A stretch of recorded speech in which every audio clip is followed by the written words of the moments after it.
राम राम मंडळी या चॅनलमध्ये आपल्या सर्वांचं पुन्हा एकदा स्वागत। मित्रांनो मनोज जरांगे पाटील यांनी असं म्हणले की 29 ऑगस्टला कसा डाव टाकतो तेच बघा। 4-5 जाती एकत्र आल्या तर सत्ता आपलीच, असं मनोज जरांगे पाटील यांनी माध्यमांशी बोलताना असं वक्तव्य केले। तर 29 ऑगस्टला बैठक घेऊन 288 आमदार पाडायचे की ठेवायचे याबाबत ठरवू, असा इशारा थेट जरांगे पाटील यांनी सरकारला दिलाय।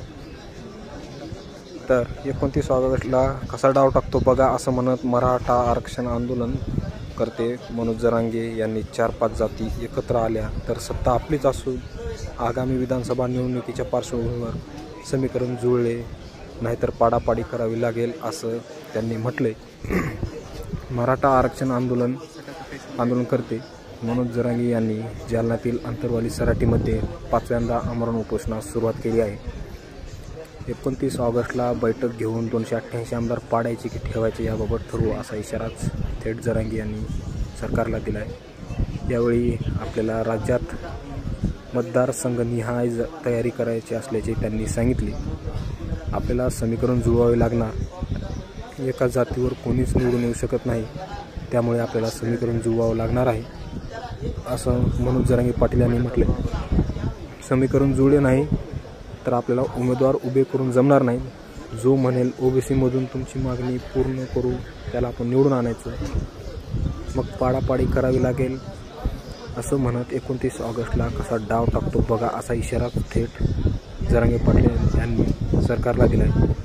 4 ते 5 जाती एकत्र आल्या तर सत्ता आपलीच येऊ शकते, असाही विश्वास जरांगे पाटील यांनी माध्यमांशी बोलताना केला। राज्यात असा एकही मतदारसंघ नाही ज्यात 50,000 मराठा नाही, एका जातीवर कोणीच निवडून येऊ शकत नाही। 4-5 जाती एकत्र आल्या तर सत्ता आपलीच, असं आश्वासन त्यांनी मराठा समाजाला देत आजपासून इच्छुकांनी यायला हरकत नाही, असं मनोज जरांगे यांनी थेट माध्यमांशी बोलताना असे उद्गार काढले। उमेदवार पसंत नसला तरी त्याला मतदान करायचं, असं जरांगे पाटील म्हणाले। आगामी विधानसभा निवडणुकीसाठी आपल्याला मतदारसंघनिहाय तयारी करायची आहे। यासाठी सर्व डेटा तयार करण्यासाठी सर्वांनी 14 ते 20 ऑगस्टमध्ये इच्छुक उमेदवारांनी यावं, असं आवाहन मनोज जरांगे यांनी केले। आगामी विधानसभा निवडणुकीच्या पार्श्वभूमीवर मनोज जरांगे यांनी सर्व जाती धर्मातील इच्छुक उमेदवारांनी तसेच छोटे मोठे पक्ष आजी माजी सर्वांनी यावे, गावागावातून माहिती घ्या, उमेदवार पसंत नसला तरी त्याला मतदान करायचं, असं म्हणत राज्यातील आंदोलनाच्या वर्षपूर्ती रोजी म्हणजेच 29 ऑगस्टला बैठक घेऊन 288 आमदार पाडायचे की ठेवायचे याबाबत ठरवू, असा इशारा जरांगेंनी सरकारला दिला आहे। मराठ्यांना धोका दिल्याने पुन्हा एकदा उपोषणाची वेळ आली। पत्रकारांशी संवाद साधताना मनोज जरांगे पाटील म्हणाले की सरकारने मराठ्यांना धोका दिल्याने पुन्हा एकदा उपोषणाची वेळ आली आहे। समाजासाठी मी आमरण उपोषण करत आहे, समाजाचे फक्त मी एवढंच ऐकत नाही, समाज मला आमरण उपोषण करू नका असे म्हणत होता। सगळे सोयरीची अंमलबजावणी करा, गुन्हे मागे घ्या, तिन्ही गॅजेट लागू करा, आरक्षण द्यायचे असेल तर बहाण्याची सरकारला गरज नाही। मराठा समाजाच्या मुलांना नोकर भरती ॲडमिशनमध्ये अनेक अडचणींना सामना करावा लागत आहे।